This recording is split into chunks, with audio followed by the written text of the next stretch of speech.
Colega ginecologista, seja muito bem-vindo, seja muito bem-vinda ao Descomplicando a Reprodução Humana. Nesse vídeo eu vou mostrar para você como aumentar o faturamento do seu consultório, explorando uma área de atuação da ginecologia que cresce cada vez mais no Brasil e no mundo. Para você ter uma ideia, esse estudo australiano que você está vendo aí avaliou quase 900 mil nascimentos nos últimos 10 anos, um período de 10 anos, e concluiu que houve um aumento de, no mínimo, 30% nas gravidezes resultantes de tratamento de reprodução assistida. E quando se fala em reprodução assistida de alta complexidade, que seria principalmente fertilização in vitro, esse aumento foi de aproximadamente 55%. Então veja que é uma área de atuação que está cada vez mais evidente, que a procura, a demanda é cada vez mais alta. No Brasil, pelo menos, não tem o número de médicos suficiente para suprir essa demanda e a tendência é que haja um aumento cada vez maior nessa demanda, nessa necessidade de pacientes e casais tentando engravidar porque tem alguma dificuldade. O que eu quero dizer com isso? Existe uma oportunidade de você, ginecologista, que está indo do seu consultório, atendendo muitas vezes pacientes de convênio, com agenda lotada, atendendo a cada 15 minutos, com uma remuneração que muitas vezes não é aquela, que a gente esperava. E é uma oportunidade de você melhorar aí a qualidade do seu atendimento, melhorar a sua autoridade perante o paciente, se tornar muitas vezes uma referência na sua região, nessa área de atuação da reprodução humana, nos tratamentos para engravidar. É uma oportunidade que você tem de melhorar aí o ganho do seu consultório, de poder trabalhar menos, de poder muitas vezes se livrar às vezes daquele plantão que você precisa fazer muitas vezes para complementar aí a sua renda, para ajudar a pagar as despesas do seu consultório.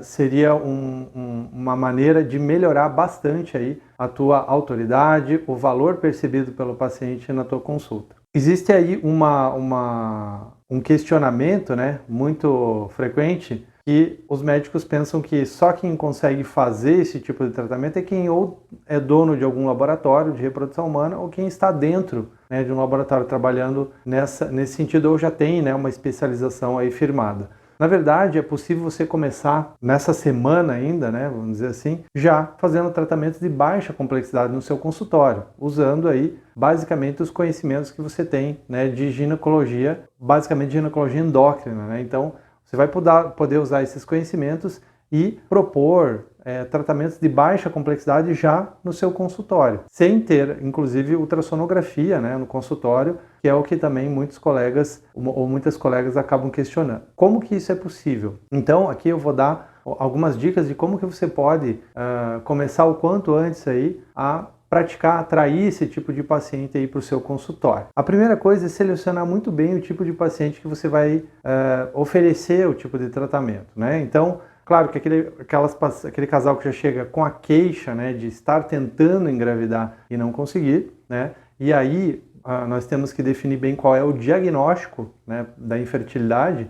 E o bom é que para você fazer o diagnóstico de infertilidade, que é dificuldade para engravidar, você não precisa de nenhum exame. Você precisa apenas saber que a infertilidade ou dificuldade para engravidar é quando o casal está tentando há 12 meses engravidar sem nenhum método contraceptivo e não consegue. E dessa maneira já está feito o diagnóstico. Se a mulher, no caso, ela tem mais de 35 anos ou mais, esse tempo de investigação aí para propor algum tratamento seria menor, seria um tempo de 6 meses e não 12 meses. Então, com apenas essa informação aí de anamnese, de entrevista com o casal, a gente já consegue chegar num diagnóstico de infertilidade. Então veja que eu não utilizei nenhum equipamento, não precisei estar dentro de um laboratório, Apenas numa conversa com o casal eu já consegui chegar nesse diagnóstico. Muitas vezes a gente precisa ativamente perguntar se existe a vontade de engravidar, se já está tentando engravidar. Às vezes a queixa inicial principal da paciente não é essa, é aquela paciente que vai corriqueiramente aí no teu consultório ou que vai para uma outra queixa, ela vai para uma queixa de dor pélvica, de sangramento irregular, e ela acaba nem se atentando a essa queixa de infertilidade, dificuldade para engravidar, porque ela acha que você não vai poder ajudá-la. E quando você ativamente questiona esse tipo de situação, você já mostra, né, para o casal que você tem alguma intenção de ajudar e você tem algum conhecimento aí na área. Muitas vezes você pode estar numa cidade mais afastada da capital, no qual você não tem um laboratório de reprodução humana à sua disposição, e isso seria muito interessante, né, para aquele casal que precisa de uma orientação, precisa entender melhor o quadro clínico, precisa entender melhor o que eles devem fazer, qual é o primeiro passo, né? Na verdade, a pergunta chega assim, qual é o primeiro passo que a gente deve fazer, né, doutor? Então, o primeiro passo é você diagnosticar corretamente a situação. E para diagnosticar, como eu já falei, você precisa apenas conversar com esse casal, conversar com a paciente. Bom, a anamnese detalhada faz parte, né, aí de uma consulta médica, consulta ginecológica, então você vai precisar avaliar frequência de menstruações, né, se existe dor pélvica associada para ter relações nas menstruações, pensando aí num possível endometriose, algo que possa aí afetar as tubas uterinas aí dessa mulher. E aí a gente precisa definir bem se existe, vamos dizer que você entrevistou e realmente existe um quadro de infertilidade, né, um casal aí que está tentando engravidar há mais de 12 meses, e aí a gente precisa entender como que a gente pode ajudar, se é com tratamento de baixa complexidade, e aí eu já consigo propor o tratamento aqui no consultório, ou se é tratamento de alta complexidade. Para a gente saber essa diferença, se a gente pode tratar com baixa ou com alta complexidade, nós precisamos instituir aí, solicitar uma pesquisa básica de infertilidade. E essa pesquisa básica, qualquer médico ginecologista consegue solicitar para sua paciente. Então veja que você já está dando o correto encaminhamento, né, para esse casal, sem mesmo estar dentro de um centro de reprodução humana, sem ter nenhum equipamento de alto custo no seu consultório, apenas utilizando conhecimentos aí e a tua conversa ali com o casal. Então, nós temos que avaliar, pensar nas possíveis causas de infertilidade. E aí, nesse momento, quando você já definiu que existe a infertilidade, é importante mostrar para o casal que você entende do tema, né? Então, nesse aspecto, é interessante você ter ali no seu consultório um modelo anatômico do útero, ou de repente ali você pode até desenhar à mão o útero, tubas uterinas, ovários. Tudo isso pode, o paciente se sente muito seguro com você desenhando, mostrando como ocorre, desde o começo, como ocorre uma fertilização natural e o que pode atrapalhar essa fertilização, né? Eu costumo usar um modelo anatômico que eu tenho no meu consultório, mas em alguns casos, depende de cada paciente, eu uso alguma coisa que eu tenho no meu computador, né, uma figura, e você pode usar muito bem aí a tua mão, desenhar a mão livre mesmo. Nós temos, né, como ginecologista, a gente tem o conhecimento, né, da anatomia da pelve. Você pode desenhar e explicar, né, que durante a relação os espermatozoides vão subir através do colo do útero,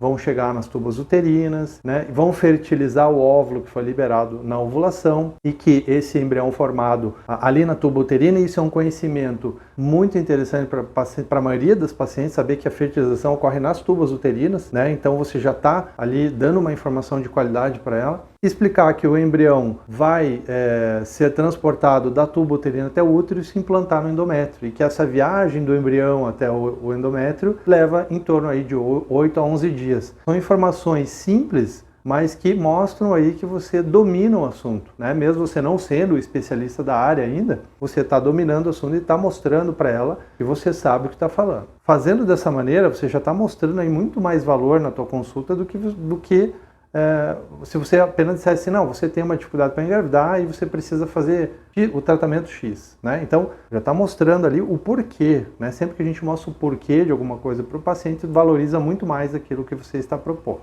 Em seguida, interessante é você, junto com o paciente, construir o conhecimento do que pode eventualmente estar atrapalhando para engravidar. Então, mostrar quais são as possíveis causas, né? Então, nós podemos ter causas femininas, causas masculinas. É importante sempre explicar para o casal que as causas masculinas e femininas têm o mesmo peso na infertilidade, né? Então, vamos dizer assim, 50% a 50%, vamos dizer que metade dos casos de infertilidade tem uma causa masculina associada, né? Ou seja, uma alteração no espermograma. Então, isso já mostra a importância, se o casal estiver presente, ou a mesma paciente vai passar essa informação para o esposo, para o companheiro, que é muito importante ele fazer um espermograma, né? Então esse é um pilar importante aí da pesquisa básica que você deve solicitar. E você pode sim fazer uma solicitação de espermograma para esse paciente. Uma outra situação é mostrar para ela que, além da parte masculina, é muito importante o útero estar íntegro, né? Nós não podemos ter nenhuma deformidade importante nesse útero que impeça que esse espermatozoide chegue até o óvulo, né? Que ele passe pela cavidade endometrial e que ele vá pelas trompas e que ele acabe aí por fertilizar o óvulo. Então, nesse sentido, uma ultrassonografia seria o ideal aí para avaliar, né, essa anatomia do útero. É um exame simples que dificilmente nós, como ginecologistas, não tem esse exame disponível. Muitos de nós têm o exame já no consultório, mas se não tiver, você pode solicitar esse exame tranquilamente aí para uma clínica de imagem, né, e a paciente vai conseguir fazer. Então, é um exame simples, muitas vezes não é de alto custo, que vai já nos trazer uma informação importante aí da anatomia do útero. Outra informação importante, e esse acho que vai ser o divisor, um dos divisores de água aí, se nós vamos poder fazer baixa ou alta complexidade, é a avaliação das tubas uterinas. E como a paciente vai conseguir fazer isso? Através do exame chamado histerosalpingografia. E é importante explicar para a paciente como esse exame é realizado, né, para ela saber do que se trata. É um exame no qual um contraste radiológico vai ser injetado no colo do útero, esse contraste vai preencher a cavidade do útero, vai preencher as tubas uterinas e, em seguida, esse contraste vai cair na cavidade pélvica. E aí nós vamos conseguir fazer a leitura se existe ou não obstrução nas tubas uterinas. Se houver obstrução nas tubas uterinas, nós vamos ter que obrigatoriamente dizer para esse casal que, em caso de obstrução, o melhor tratamento seria um tratamento de alta complexidade, uma fertilização in vitro, né, que é um tratamento no qual a fertilização do óvulo é feita em laboratório. E dessa maneira, mas aí eu não vou conseguir propor um tratamento no meu consultório. No primeiro momento, não. Existe como nós, como ginecologistas, podemos também fazer a parte clínica de um tratamento de fertilização in vitro, né? Isso eu posso explicar em outro momento. Mas se no primeiro momento você não tem essa expertise, você pode encaminhar essa paciente para um tratamento correto. De qualquer maneira, você já economizou tempo dessa paciente, economizou dinheiro, ela já sabe qual é o recurso que ela deve buscar. Então, se houver obstrução tubária, nós não podemos indicar aqui um tratamento de baixa complexidade. Agora, se não houver obstrução tubária, se o espermograma é um espermograma normal, e aí você detectar que talvez essa paciente não esteja ovulando corretamente, como que eu vou avaliar a ovulação dela? Primeiro, vamos fazer a avaliação hormonal dessa paciente. Então, vamos pedir os hormônios, né, FSH, LH, estradiol, e não esquecer que hormônios femininos devem ser solicitados no período menstrual, lá no período onde eles vão estar na fase mais basal deles, para eles poderem ser corretamente interpretados. Isso é uma questão que pode ser avaliada. Outra questão, mais objetivamente falando, é avaliar a ciclicidade com que as menstruações acontecem. Se elas acontecem a cada 28 dias, vamos supor assim uma situação ideal, você tem mais de 90% de chance dessa paciente estar ovulando corretamente. Então, só com uma informação clínica, você já tem uma quase certeza que ela está ovulando. Se quiser confirmar com algum exame, o melhor exame para confirmar essa ovulação é uma ultrassonografia de controle de ovulação. E também é um exame que hoje em dia é disseminado aí pelas clínicas de imagem, muito fácil de ser solicitado, e vai nos dar a informação exata aí se essa paciente está ovulando ou não. E aí você passou por todos os pilares básicos aí da pesquisa da infertilidade. E aí a gente já pode saber, após esses exames, se podemos ou não fazer um tratamento de baixa complexidade. Então, se nós tivermos trompas pérvias, um sêmen adequado e uma alteração de ovulação, vamos dizer assim que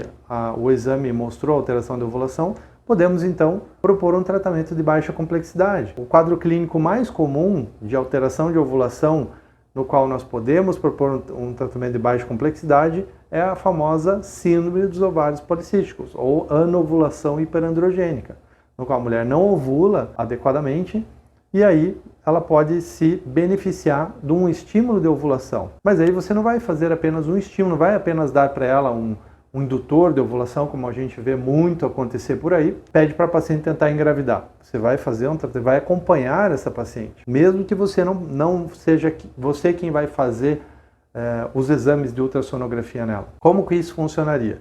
Você propõe para ela fazer o uso do indutor de ovulação, né? Então ela vai usar um indutor de ovulação oral. Existem alguns protocolos aí de indução de ovulação que a gente pode usar. Um deles seria, por exemplo, vou dar aqui um exemplo, um citrato de clomifeno usado do 2º ao 5º dia do ciclo menstrual, solicitar que ela faça controle de ovulação, então você pode fazer um pedido para ela e ela vai fazer esse controle de ovulação numa clínica ou até com você mesmo a partir aí do 18º, 10º dia do ciclo menstrual. Considerando que o ciclo menstrual nós contamos a partir do 1º dia em que a menstruação ocorre. Fazendo isso, você pode até, se não for você quem for fazer os exames, pode solicitar que ela passe para você o resultado dos exames. Hoje nós temos a telemedicina que nos ajuda, então não há nem necessidade da paciente ficar retornando ao seu consultório com os exames, ela pode te mandar por telemedicina, por algum aplicativo de mensagens, e você vai dando as orientações para essa paciente. E o melhor de tudo, que tratamentos de reprodução humana não são cobertos pelo plano de saúde, né? Então você pode cobrar sim para fazer esse tipo de tratamento. Então aqui eu estou dando um exemplo de uma maneira que você pode começar hoje ainda, ou nessa semana, vamos dizer assim, já fazer atendimento de pacientes de reprodução humana de baixa complexidade, né? Melhorando a tua autoridade como ginecologista perante o paciente, fazendo um bem para esse casal, né, que